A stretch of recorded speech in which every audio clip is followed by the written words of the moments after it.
Hey, good morning, everybody. It's good to see some people already logged on. We already see Ben Baker is there with us. Ben, it's good to see you again this morning. Kevin Carnes just commented. So it's great to have you guys all here on this incredible June 16th morning. Arthur, Glenn, how are you guys doing today? We're doing fine. Good morning. Glad to have Glenn joining us. Yeah, thanks for inviting me. David Murashigi, Bill Bridges, Grady Lockname, Clint Chaffin. It is awesome just seeing all of you guys logged in today. I've really actually gotten to the point where this is like a really awesome kind of start to my morning. I don't know about you guys, but like this is, I normally don't get excited to start doing things by 7:30 in the morning, and I like sleeping, but this has gotten to be a really cool part of my week. So. Good to see all you guys there. As we waking up, sorry. Others comment. I do have my coffee, but I do appreciate everyone checking in. David Murashigi, he wants to second he loves Tuesday mornings. So I love Tuesday mornings, man. David Keene, Paul Vernon, Bo Calandro. It is great to have all you guys here. Well, Glenn, do you want to go ahead and get us kicked off with some prayer today? Certainly. Let's center ourselves and go to the Lord in prayer. Dear Lord, thank you for the many blessings you give us daily and for this opportunity specifically to gather in fellowship to hear your word. May it strengthen our inner man while our physical bodies weaken and our strength fades and our resolve sometimes. Time spent with you renews our spirit. As we hear Paul's message today, let us remain open for that deeper message and how we can apply it to each of our lives, and help us find ways in which we can demonstrate that to others of your unending love. Guide each of us to be of one spirit and in one mind by your grace and under your glory, as you were in the beginning, as you are now, and as you evermore shall be, everlasting Lord. Amen. Amen. Well, Glenn, thank you so much for praying for us and getting us kicked off today. Absolutely, and I'll jump off and listen in the background. All right. Well, Arthur, how are you today? I'm doing fine. I'm very excited because we have, as staff at the church, we have our first in-person staff meeting today. We are gathering in the church, practicing the protocols that our health systems have put in place for church, but I actually get to see the people that I work with for the first time in person in our sanctuary, which includes you. So immediately after closing down on this, we're going to head up to the church, and we're both hopping in our respective cars to drive up that way. That's right. Right. Well, I'm feeling really good about that because I'm a people person, and I have utterly despised the social distancing. So not a single person who calls St. Andrew home is surprised by the fact that you guys social distancing. No, I can't imagine they are. We're still technically social distancing in the church, but we are different when you actually get to see people in real life as opposed to Microsoft Teams or Zoom or whatever, Facebook Live or whatever this is. So we're working on that. Although I do think, I was kind of processing this last. How many weeks have we spent on Phillipians? Because this is our last week. We're going to finish it. Like 8 or 10. It's somewhere in the 8 to 10 range. Like we've been doing this for a while. So one of the things that I have thought about regularly is, there are things like this that we're going to keep doing, even with, even if COVID magically disappeared at the moment, we would keep doing a Tuesday morning digital and kind of component. And I think that's really good because we figured out something that works that we should have started 3 or 4 years ago, Jimmy. Exactly right. So we're finishing up Phillipians. How are you this morning? I am great. I had a whirlwind driving thing going on this morning. Today is our anniversary. Not you and me. You were there when I did officiate your wedding. How many years has it been? It's only been 2, but it's been 2 incredibly and awesome, wonderful years. And so I went and got her breakfast this morning. So I've been up for actually a while now, but yeah, it's been a good morning so far. Excellent. Well, we are finishing up the book of Phillipians today at the end, so stay on. Jimmy will talk about what's coming next. As we do it. So, but we want to dive into Phillipians and make sure that if you guys have to jump off, you can prioritize that and then come back and figure out what we're going to be doing as we continue on through the summer. What I like about Philippians is it is 4 chapters that is filled with good content. There's a lot of Old Testament books that are hard to read. There are some that in the New Testament, they just go on for a long time, right? So Romans is really good, but man, if we were to do Romans as slowly as we are doing Philippians, it would take us 25 weeks minimum. At least. But Philippians, we can get it in 8 to 10 weeks and actually still go verse by verse. And so we're going to actually finish it up verse by verse. I want to remind you of where we've been, because Philippians is a letter that Paul wrote to the church in Philippi when he was in prison. And he's writing this letter, and these are his last words that he wants them to remember him. And remember, when we talked about this, there is, and you read the book of Philippians, there is no... he did not write it with chapters and verses. Those were added on later. This is one constant scroll. In fact, there would have been no spaces between words, no paragraphs. It would have been all lowercase letters, start to finish, on a scroll that he wrote, handed to someone, and they came. All of the punctuation, headers, notes, all of that is later. So this is when he's finishing up his letter. He goes, what do I want to end and say to them? Right.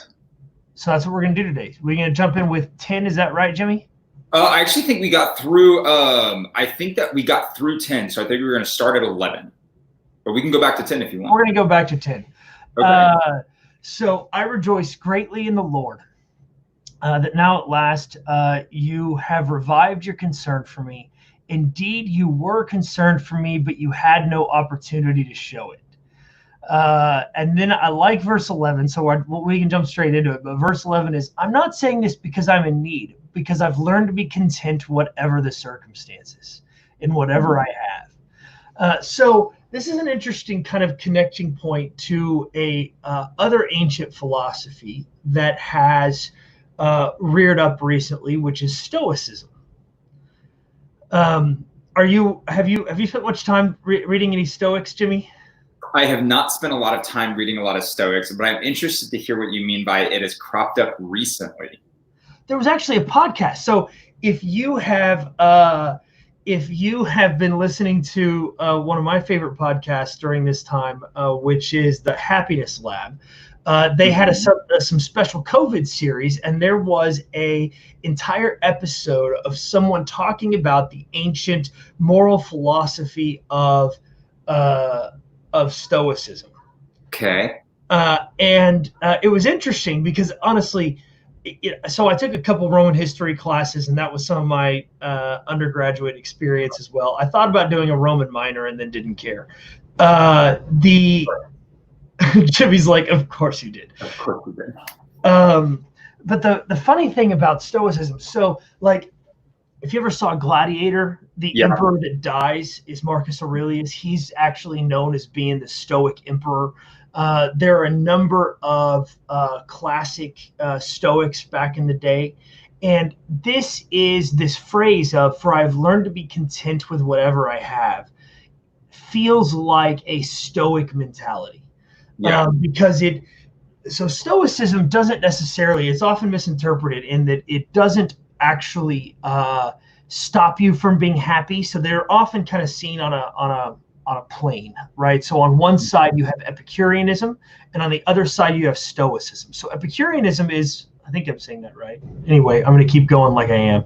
Epicureanism is the process of enjoying the physicality of life. That it's too short. You need to revel in it at every moment. On the other side is Stoicism, which is the YOLO of ancient philosophy. Huh? The YOLO of ancient philosophy. The YOLO of ancient philosophy is just get drunk, have as much sex as you can, just revel in the physicality of life. Yes. Stoicism was really the alternative option to that in Roman culture, which is it can be taken from you at any time. So Seneca was one of the great Stoics who ended up every year, he spent a week as a homeless beggar to remind himself that if he had everything taken from him, he'd be fine.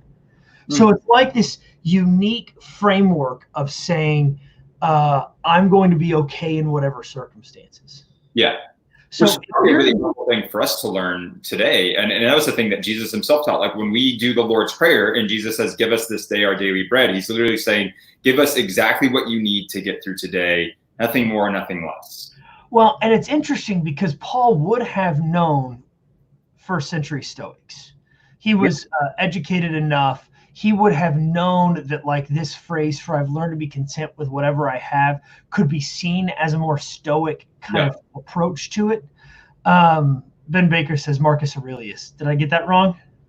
I honestly, I don't remember. Possibly. That's what I meant to say was Marcus Aurelius. Yeah. So thanks, Ben. He was the philosopher emperor. But what I like about Paul is he's actually not going to that place, because what Paul is actually doing is emphasizing Jesus as actually the cure for any of the rest of it.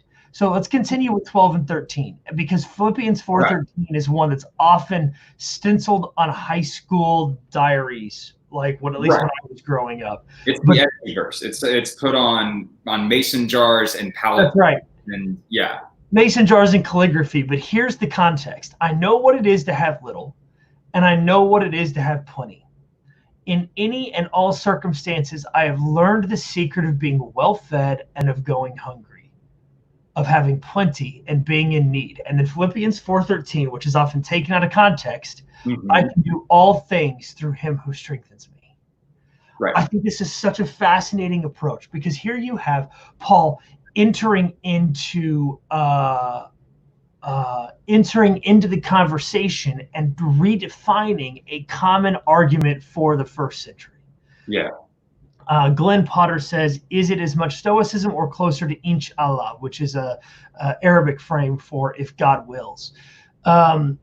I would actually argue, so the Inshallah in that framework didn't come, I mean, Muhammad and the Arabic world didn't come till the 6th century. And so Paul is likely, there's not a large, I mean, to some extent it's a similar thing because it comes out of the Abrahamic traditions. But what I think Paul's doing here is particularly calling out kind of the Latin Greek world.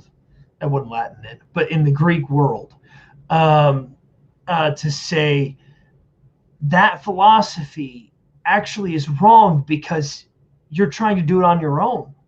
That actually the secret to doing life is to do it with God, who strengthens you. Anyway, thoughts, Jimmy? That's kind of my framework always for this. Is I always look at the Philippians 4:13 and I go, listen, if you're going to stencil that and put it on a mason jar, you need to understand Paul is saying, if you lose your job, if you get sick, if you're in prison, you can rejoice, not just be okay. You can rejoice. Right. Yeah, it's not so much of just a like, hey, like, you know, it's not like the little engine that could of like, I think I can. Like, God's with me. He strengthens me. It's more like, hey, listen, no matter what you have or don't have in life, know that you have God, and that is enough to continue on in this life. And that was Paul's mentality of like, even if I'm in prison, I'm okay. Or if I'm living the dream, I'm okay. So, I mean, I was just going back to the first chapter of Philippians. So this is connected deeply to his opening. I was trying to find the exact verse, but there is the now I want you to know, brothers and sisters, that what has happened to me has actually served to advance the gospel. That what he's actually saying is he is rejoicing in all circumstances. He is rejoicing even in this. And so I like that framework because it's a different one than philosophy that exists in the rest of the world without God. Is because the philosophy that we have is, well, God is still with us. Which, by the way, was John Wesley's last words of death. Do you know that, Jimmy? No. So in the 18th century, when John Wesley, who's the founder of Methodism, was alive, there was a huge goal to die well. So people actually recorded last words. There was, in fact, a book that Wesley had read to talk about how do you die, like what last words do you say, how do you plan that out, which I'm like, really? But whatever. Okay. And so he had actually planned out and was successful in making his last words, the best of all is, God is with us. And then he died. Fascinating. And I think that's what comes to me in this is, I don't know, the best of all is God lives. God is with us. I can do all things because he strengthens me. Fascinating. I mean, I love that. I did not know that about John Wesley, but it sounds very much like who John Wesley would be. I also didn't know it was a whole thing. Like, I've always heard of people's famous last words, but like I didn't know that was like a thing back in the day. It was totally a thing back in the 18th century. There was an entire effort to make that known and done. And so I think when I come to this, I can do all things through Christ who strengthens me.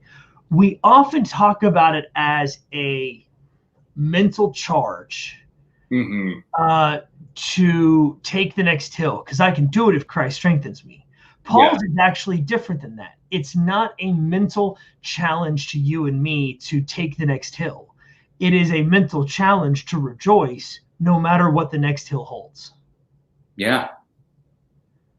I think that's, I like what Sean Lofgren says. It says, seems that Paul has good advice for us as we are achieving highs and surviving lows. And I think there are so many people in this world, I think right now, that are like living those two extremes. Like there are people who are living highs, organizations who specialize in telecommunications right now are living some pretty solid highs because things like Zoom and Microsoft Teams are just blowing up with incredible need. But then there are other people who've literally lost their jobs. And I think like we all know people at every extreme at this point in life, of people who are doing amazing and people who are having a really rough time.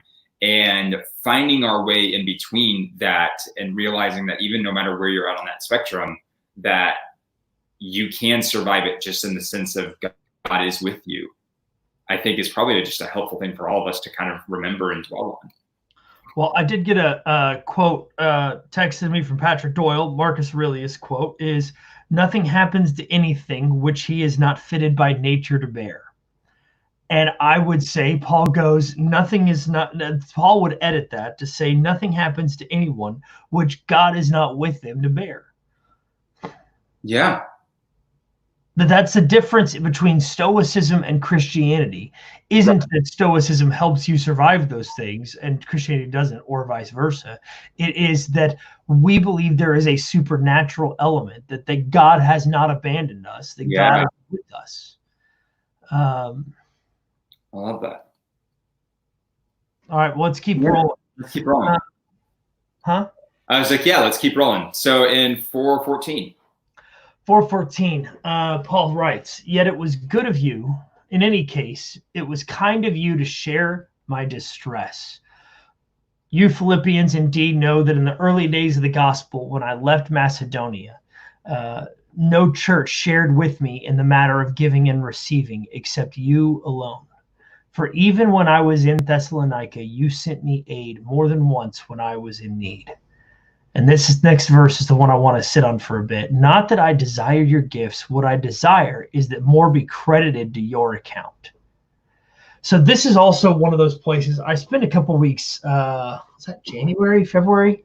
I don't know. It feels like pre-COVID days all run together now. It was pre-COVID days. I don't remember if it was pre-Christmas or post-Christmas. But I remember the whole thing for a little bit that we were talking about. That's right. This verse is one that we sat on for quite a while on Sunday mornings because it's a really interesting way to talk about giving. And I think it is in context with the Philippians 4:13 of I can do all things through Christ who strengthens me, right? It's not it's not a challenge to you to do the next thing, but rather a confidence that whatever comes, you can do it. What's fascinating about this is this tithing element, or this desire for the gifting to Paul. Not that I desire your gifts. What I desire is that more be credited to your account. Now, I'll tell you what Paul is writing here is, listen, I thank you for helping fund my ministry, but I want you to understand that there is something greater happening when you give than just funding my ministry. Yeah. And I think that's one of those things that's really hard message to actually parse out, because anytime like anyone gives and I thank them for it, one, they know that like for the church, there is a deep need, so that, you know, giving and making sure that we can pay our student ministry staff that are doing the work they're doing, or paying down our Church One debt that we have, because we still have a little bit left on the capital campaign note, or whatever that is. People know, well, hey, it's a really nice thing for those people who are leaders in the church when people give. But he's trying to say, and Ben Baker has an interesting question. I don't know if it's a question or just a phrase he wanted to try out, but spiritual dividends. And that's, so Paul's writing here and he says, not that I desire your gifts. What I desire is that more be credited to your account. And there's a very fine line we have to walk here, that when we're kind of walking through this, because there is something where I believe that giving actually does give you spiritual dividends. Yes. Often this verse has been used by other preachers to say, that it will be financial in this lifetime. Right. That when they say like credited to your account, they literally mean your Bank of America account will go up because you have given. That's right. Which is not right. Well, that's correct. It is sometimes right. It is sometimes right, but it's not a guarantee. No. That's not the promise that God has ever made. That's right. There are people. I mean, so I remember there was a guy on staff named Dan Smith. I don't know how many of y'all who are on remember him, but he died January of 2012. He had melanoma. But he was our director of media. He did our videos and all that kind of stuff at the church. Most people don't know that I went back. My dad hired him in Howe, Texas when I was 9. He then was my youth pastor when I was growing up at Treach, when I was in middle and high school. And I remember he had a couple of these times where he just said, listen, I'm not going to tell you anything. I'm just going to tell you my testimony. Because he didn't go down this path of prosperity gospel saying it's going to 100%, you give it, you're going to give it back. Right. But he did go, I'm just here to tell you, when my wife and I were struggling and not making much, we decided to tithe. And our life became easier and money ended up coming in. And it was this really weird thing where he goes, I'm not saying this as a guarantee. I'm saying the best way to live is to tithe. That is the best way to live. And I think if you're living your best life, then people will actually participate in it. Right. Then other good things will happen out of it.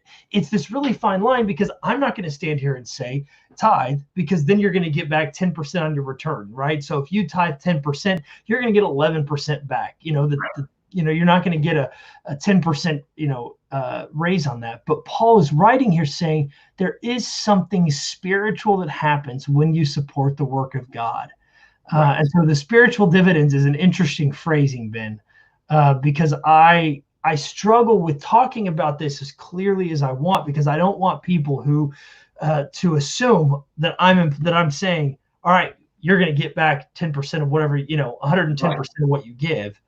I am, however, saying I'm pretty confident that there is part of supporting what God has done that is the best way to live in the world. And sometimes that has its own good consequences. Well, and the whole thing is that I think for me is that like it allows me to reframe the idea of what I need in this world a little bit better. Bo Calandra actually just texted me, and he even said, when you refer to our daily bread, remember that in John, Jesus calls himself the bread of life. He renews us day by day. And I think that's really, really helpful. It's us realizing what is it, the things that we really, truly need in this world. And so when we do start to give, I remember this, at least this was it for me. So this is purely anecdotal, but like when I gave, I began to just look at my whole bank account differently. Like when I started to truly to give money, and I'll admit that I had to build myself up to 10%, because I was to all of a sudden just say, hey, starting today, we're gonna have 10% less in our bank account on every paycheck than we had the previous time. Like that's a big ask a lot of times. But when you build yourself up to that, you start realizing you can actually, you don't need as much as you think you did. And in fact, what you need is Christ, which is again what Paul has been saying this whole time. But there's it goes back to the Stoicism bit where he's kind of implying I can face prison without anything. Right. You know, and that means that I can face giving up more. I can face the hardships. I can face trials. And so I've always looked at giving as like this, encouraging people to kind of experience something new in their faith because of a realizing of like when you sacrifice, you realize how much more you gain by giving something up. And it is never the guarantee. When I started giving, I didn't all of a sudden get a raise that balanced that out. And I was like, oh, cool. So I get to, you know, keep my same standard of living and give to the church and feel good about giving. Like, that's just not usually how it works. But I don't regret it for a second because my faith was truly transformed because I tapped into this new thing. Like I tapped into this new spiritual discipline. So I was thinking today about, or as you were talking, it reminded me of Forrest Poole, who was our COO. Yeah. Do you remember his Why I Tithe thing, Jimmy? Yeah, he did it at a chapel or something once, right? Well, so we had a lot of conversations in small group around this. And it was actually one of the things that I think kind of, so our small group's been together now for 8 years, 7 or 8 years. I don't remember which, but anyway. And we became a lot deeper. We had some conversations around giving, and I can't find it. I was just trying to pull it up, but I have it somewhere. Mm-hmm. But he was on a plane and he realized, or he was traveling or working or doing something away, and he actually ended up like pounding out, like typing a manifesto about his life, and he realized that so much of his value was in money, was in achieving more. I actually had someone who's not a church member say to me recently, yeah, money's just the way I keep score nowadays. And I just thought, like, I go back to Forrest's comment and I keep going, man, Forrest realized that what happened when he gave and kind of his interpretation of what is credited to your account, what that did for him was it actually changed the level or the power that money had over his heart. Yeah. And that was worth everything, because when you're always worried about that, you don't spend as much time doing the things that actually matter in the world. That's what I get to. And I wanted to stop on 4:17. Like Philippians 4:13 and Philippians 4:17 are two of the verses that are often quoted in there. And I wanted us to spend some time on that context. Well, and I think like when you actually realize that they are part of, you know, the same like 3-sentence block of text that he's talking about, you actually realize like they're very interconnected in the sense of like when Paul's talking about that more may be credit to your account, he's talking about this idea that you have this deep spiritual connection with God that actually allows you to weather the highs and the lows. And you come out on the other side realizing that's all okay. That's right. No matter what's happening, like using that, you know, keeping score analogy is like, listen, God's keeping a whole different kind of scorecard. And not even that God has a scorecard for us, but like God did have scorecards for us. It sure as heck has nothing to do with what's in our Bank of America accounts. That's right. And and they're interconnected, and you can tell it from the next verse. So I have received full payment, and have more than enough. I am amply supplied. Now that I have received from Epaphroditus the gifts you sent. And make no mistake, those, like, he is not living a lavish life when he talks about I have received full payment and have more than enough. It's not Paul like did not have a private jet. Paul did not have a private jet. He did get shipwrecked a couple times though. Once or twice. Yeah. Actually, I think it was 3 times. I think it was. Yeah. I need to read Acts. They are fragrant offering and an acceptable sacrifice pleasing to God. Mm-hmm. And my God will meet all your needs according to the riches of his glory in Christ Jesus. That's the phrase that's kind of the culmination of it, right? Yeah. It's a different framework than Stoicism. It's a different framework. It's not just, revel in the stuff of this day. it is not deprive yourself of everything that exists in this world, but rather God will meet all your needs according to the riches of his glory in Christ Jesus. That you are going to need different things when you give your life to Jesus. Yeah. And then it says, greet all God's people in Christ Jesus. The brothers and sisters who are with me send greetings. All God's people here send greetings, especially those who belong to Caesar's household. The grace of the Lord Jesus Christ be with your spirit. Amen. Mm-hmm. And we're done. That is all of Philippians. So I have a question for you all that I'd like for you to post, which is, what is your favorite? What is a takeaway that you've gotten from Philippians? What is something that you have liked out of it? What is a verse that you have resonated with during this time? I would be really curious to know from each of you, what are the things that when you think back over Philippians 1, when he described himself being in prison, or Philippians 2, when he is writing about the nature of Jesus, or Philippians 3, when he is complaining about the people that are telling people that they have to, keep abiding by the law rather than by the grace of God, or in Philippians 4 in the ending part, what is something that is resonating with you? Jimmy, what's something that this time around has struck you? I think a big thing that's been really helpful for me is I think it was in Philippians 1. It was closer to Paul Vernon, not homework. We'd actually love for y'all to just toss them in the comment section, I guess, now. If there's any things that you really loved about this book of Philippians, let us know.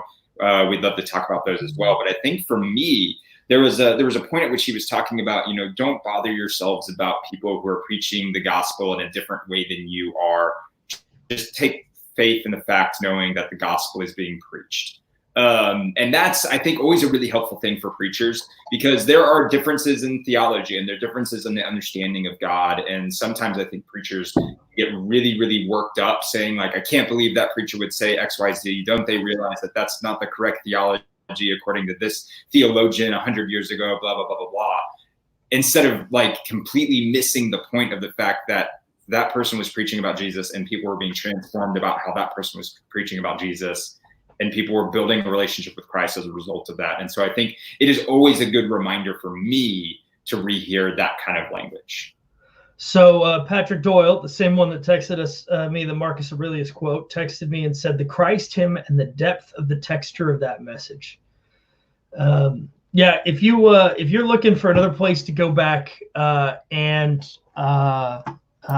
just ruminate on, Philippians 2 is a brilliant section that you cannot spend too much time in.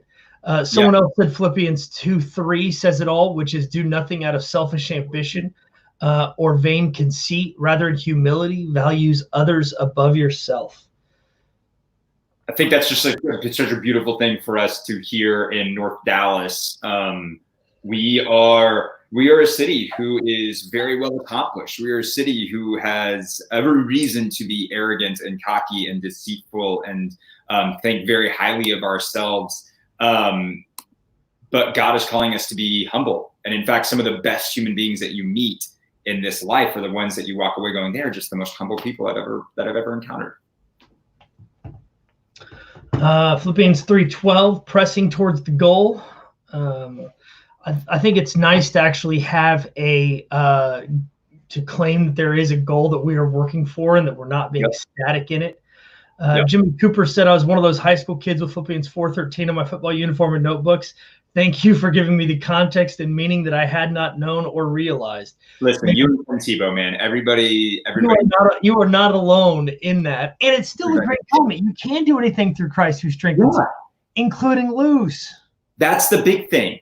Like it's only when we use it of like, hey, I can accomplish amazing things through Christ that we miss the goal. It's no. Like, you can lose this football game too, and it's gonna be okay. And Christ can still be preached. And Christ can still be preached. Yeah. So I have a T-shirt with Alan Fieldhouse on it, I have a T-shirt with Alan Fieldhouse on it, and it says at the top, "It's okay, everyone loses here." And it's a little rude, but when I was buying it, or when I was looking at it, I actually bought it precisely because the young woman who was there at the store helping us ended up going, yeah, you know what's funny? Even Kansas loses here. Everyone has lost here, which I thought was hilarious. Like, you sit there and it feels like this mocking thing that, you know, everyone else loses here, but it doesn't say that. It says it's okay, everyone loses here, which is like true for everything. Anyway, Ben Baker talking about conduct yourselves in a worthy manner, a manner worthy of the gospel. I think that is the ultimate. I think that's the ultimate test for each of us when we walk away from church, when we walk away from our Bible studies, our small groups. You know, it's like when you get out of the car and your mom or your dad is like, you know, make good choices. That's kind of what that is. That was Paul basically saying, make good choices today. Jeff Monmos, anxious for nothing. You know, Philippians 4:6, 2020 has really tested that, and I think that is the truest of statements. That we have experienced some absolute crazy times, and we're just halfway into June, and realizing that no matter what this world throws, that you can press through it. And, you know, in the year where the world has been as bonkers as I have ever lived it, it is a perfect year to rely on God and to be a part of it. And so we just want to say thank you for being a part of this. We will be continuing this. Jimmy, you want to talk about phase 2 of the Tuesday morning men's Bible study? So I've been able to have awesome conversations with so many of you so far, and again, I would love to hear more. So if you feel like it, reach out to me. You can call me or text me or email me. I think I've still got our phone numbers actually in here somewhere. I do. So call me, email me, text me. I'd love to talk a little bit more about this. But what we have realized is so many of you love this format, but you're really feeling a desire to want to connect with each other as well, not just connecting with me and Arthur. And so we've been looking into ways that we can do that. What we are planning to do next week is we're going to be transitioning over from using Facebook Live into Zoom. And so we'll make sure that Zoom link gets sent out to everybody appropriately. But what we realized that we can do on Zoom is we can actually create breakout rooms, which means we can have moments where Arthur and I are talking and we're teaching, and then we can actually break up into small groups, have some small group discussions, work through a couple of questions before we all come together as a large group. And what we think is that that's going to give us the opportunity to experience what we would if we were in the church. We would get the opportunity to break you up into tables and to let you guys have some discussion with one another, get to interact with each other, talk about things that are going on in your lives. So we're very, very, very excited about that. We're going to be sending out that link for what that'll look like. Arthur, I know that you are going to be out for the next 3 weeks, I believe, taking some much needed and much deserved time away. So in that stead, we're going to be joined by 3 guests. Scott Engel, Michael Agnew, and Lynn Wilson are all going to be coming on. They're all going to be leading with me on those 3 weeks. And we're going to be talking about different things. We're figuring out what those things look like. So as soon as we know, we'll give you guys a preview for that as well. But I think I'm really excited. I'm really excited at the notion that we're going to get to have some really great, cool interaction and dialogue with each other, get to actually see some of the faces behind these Facebook comments and, hear each other's voices for a little bit. So, yeah, I think that's that.